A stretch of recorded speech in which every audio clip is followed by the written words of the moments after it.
عليكم. معكم الدكتورة هند قرماعي خليل من مختبر تحاليل كذا أناليز. اليوم إن شاء الله غادي ندويو على الفصيلة ديال الدم والأهمية ديال الغيزوس عند المرأة الحاملة والتأثير ديالهم عند الجنين. كيفاش نفهموا شنو هو الغيزوس وكيفاش نفهموا العواقب اللي تقدر تأثر على الجنين طيلة فترة الحمل وبعد الولادة. الفصيلة ديال الدم عند المرأة الحاملة في حد ذاتها ماشي مهمة بزاف، كو سوا او ا بي ولا ا بي. الاهميه كاينه في الغيزوس. الا كنسمعوا غيزوس نيجاتيف غيزوس بوزيتيف، شنو هو هادشي كامل؟ دونك الغيزوس هو واحد البروتين انتيجين اللي كاين على السطح ديال الكريات الحمراء كما نشوفوا دابا في التصوير. هاد البروتين ملي كيكون على السطح ديال الكريات الحمراء كنقولوا غيزوس بوزيتيف، وملي السيد ولا السيده ما عندهمش هاد البروتين على السطح ديال الكريات الحمراء كنقولوا انه غيزوس نيجاتيف ولا سالب. السيده ملي كتكون عندها الفصيله كساسو كما قلنا او ا ولا ا بي ماشي مشكل، ملي كيكون عندها غيزوس سالب نيجاتيف هنا كاين مشكل. اولا بلا ما ندخلو كنشوفوا الفصيله ديال الراجل شنو هي. الا كان الفصيله ديالو حتى هو غيزوس نيجاتيف دونك سالب، الامور سالات وما كاينش المشكل بالنسبه للجنين. الا كان الاب عنده الغيزوس بوزيتيف موجب، هنا كاين الخطوره ان الاولاد اللي يقدروا يتزادوا يقدروا حتى هما يكون عندهم هاد الغيزوس بوزيتيف بحكم الوراثه كما كنشوفوا في هاد التصوير. دونك اذا الاب عنده بوزيتيف والام عندها نيجاتيف تقدر يولدوا وليدات نيجاتيف كما يقدروا يكونوا يولدوا وليدات غيزوس بوزيتيف. في هاد الحاله ملي كيكون الجنين غيزوس بوزيتيف هنا الاشكاليه. علاش الاشكاليه؟ وشنو هما الظروف اللي يخليو اننا ندويو على اشكاليه؟ دونك الا السيده فايت فيها شي اجهاض ولا فايته حامله في القلب سافو غروسيس اكسترا اوتيرين، ولا اثناء هذا الحمل عندها واحد تروماتيزم سافو خدات شي دقه ولا اكسيدا اللي خلات ان الدم ديالها يتلاقى بالدم ديال الجنين. في الحاله الطبيعيه الدم ديالها ما عندوش علاقه بالدم ديال الجنين حتى كتوصل الولاده ملي كيقطع الطبيب هذاك الكوردون امبيليكال تما فين كيتلاقى الدم ديال الجنين بالدم ديال الام. دونك في الحاله الطبيعيه كريات الحمر كبار ما كيدوزوش اترافير المشيمه ولا البلاسنتا. دونك في هاد الظروف اللي دوينا عليهم ولا كانت هاد السيده لاول مره غادي تحبل ما كاينش الخطوره غتبان لينا في الولاده الجايه. علاش في الولاده الجايه؟ دونك كما قلنا ملي غيتلاقى الدم ديال الجنين مع الدم ديال الام اللي هو سالب وديال الطفل الموجب غادي تعتبروا كانه جزء داخلي، شي حاجه كور اترونجي، فبالتالي غادي تفرز واحد الاجسام مضاده دي زانتيكور باش تاتاكي. ملي غادي تحبل المره الجايه غادي الذات ديالها غادي تفكر، لان الذات ديالنا عندها واحد الذاكره واحد الميموار. اون فوا غادي يبدا الطفل كيتكون في الجسم ديالها وغادي يكون الكريات الحمر ديالو اللي غيكون على السطح ديالو هاد الانتيجين، غيجيو دوك الاجسام المضاده غادي اتاكي كما كنشوفوا دابا نيت في الصوره هادوك الكريات الحمر ديال البيبي. غادي يقولوا لي ايوا الكريات ديال الحمر ديال السيده ما كيدوزوش، جي قلتيها لينا. لا، الاجسام مضاده الحجم ديالهم صغير كيقدروا يدوزوا اترافير المشيمه ولا البلاسنتا وكيجيو كيتحطوا على هاد الكريات الحمر ديال الجنين. شنو هما لي كونسيكونس ديال هادشي؟ المخاطر ديال هادشي ان الكريات الحمر ديال الطفل ديال الجنين كيتهرسوا وبالتالي كتكون عندنا واحد لانيمي هيموليتيك سافو فقر الدم بتكسير كريات الحمر.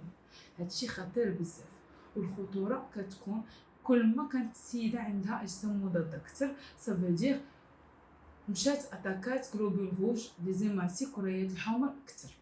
الطفل كيكون واحد لانيمي، هاد لانيمي بكثره التهراس كما قلنا تكسير ديال هاد الكريات الحمر الكبده كتقدر تكبر، الطيحان حتى هي كتقدر تكبر باش تقاوم هادشي. الخطوره كاين اكثر هي هاد الكريات الحمر في التكوينه ديالهم فيها واحد المكون. هذاك المكون ملي كتهرس هاد الكريات الحمراء كتليبيري في الدم. شنو هو هاد المكون؟ هو لا بيليروبين. لا بيليروبين هو اللي كتسمى بالعاميه الصفراء. هذاك البيليروبين ملي كيفوت واحد القدر كيديبوزا في المخ، مالوغوزمون الخلايا ديال المخ ديالنا ما كيعاودوش يتجددوا. دونك الا تاثروا بهذا البيليروبين كيكون عواقب اللي هما صعيبه. كيفاش غادي نلاحظوا هادشي؟ دونك الطبيب ديالنا كيطلب هاد التحليله اللي هي بسيطه بزاف ورخيصه ماشي غاليه قدام اصلا هاد العواقب اللي يقدروا يكونوا. دونك كما قلنا السيده عندها ريزوس نيجاتيف والاب ريزوس بوزيتيف. الطبيب غادي يطلب منهم تحليل اخر باش يزيد ياكد ويقلب واش كاين هاد الخطوره ولا لا. شنو هي هاد التحليله؟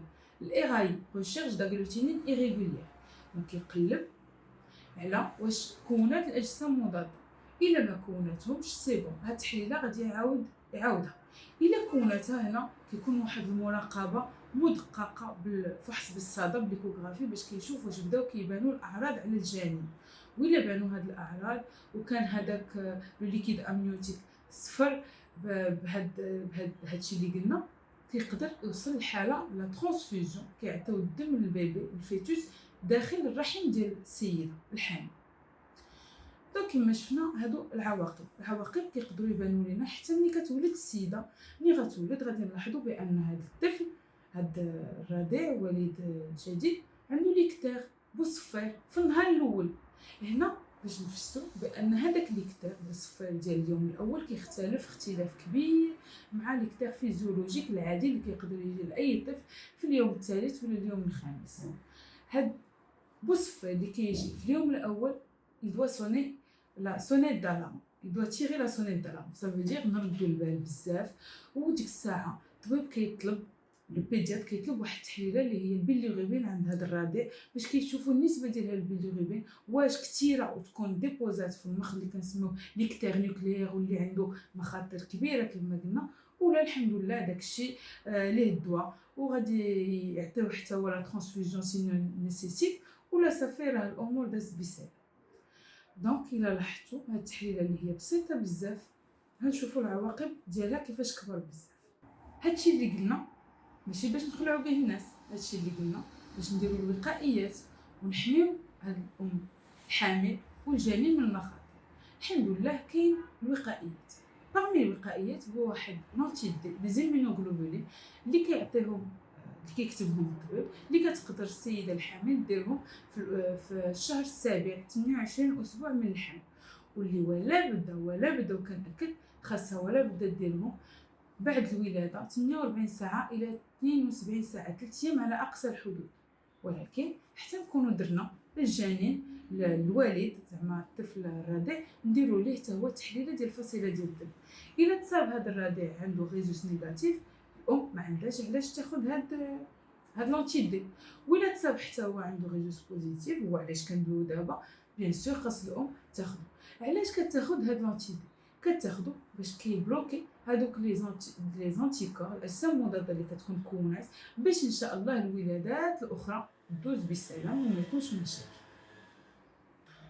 بغيت نشير في الاخر ان لو فات ان الواحد عنده ريزوس بوزيتيف راه ماشي مرض، لان بزاف ديال الناس كيسحابهم واش الريزوس بوزيتيف مرض ولا ريزوس نيجاتيف رانا ما عنديش المرض. لا، الريزوس هو واحد كما قلنا بروتين كاين على السطح ديال كريات الحمل.